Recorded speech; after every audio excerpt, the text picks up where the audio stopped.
Aesthetic painting time guys. So প্রথমে আমরা ক্যানভাসটাকে খুব ভালো মতো ক্লিন করে নিব। তোমরা দেখতেই পাচ্ছ অলরেডি ব্যাকগ্রাউন্ডে একটা ড্রয়িং করা ছিল। অ্যাকচুয়ালি আমি বুঝতেছিলাম না এটাতে কী ড্রয়িং করবো, সো আমি আজের পেইন্টিংটা করছিলাম, বাট তারপর এটা আমার নিজেরই পছন্দ হয়নি। সো তারপরে আমি অনেকদিন ধরে প্রিন্টারেস্টে খুঁজতেছিলাম কী ধরনের প্রিন্টারেস্টে পেইন্টিং করা যায়, আর suddenly I saw this very cute painting and I thought আমার তো এটা করতেই হবে। সো এখানে আমরা দেখতে পাচ্ছ আমি অলরেডি এই পেইন্টিং করা স্টার্ট করে দিয়েছি। এই পেইন্টিংয়ের মূল থিমই হলো ল্যাভেন্ডার আর বেবি পিঙ্ক কালার।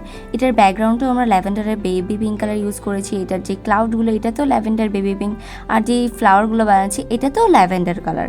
তারপরে আর কিছু আদার্স যে গ্রিন ঘাস টাস যা হয় সেটা দিলাম। আর এটার যে বাটারফ্লাই, এটা হচ্ছে এই পেন্টিংয়ের সেন্টার অফ দ্য অ্যাট্রাকশন। দেখতেই পাচ্ছ পেন্টিংটার তুলনায় বাটারফ্লাইটাই সবচেয়ে বেশি বড়।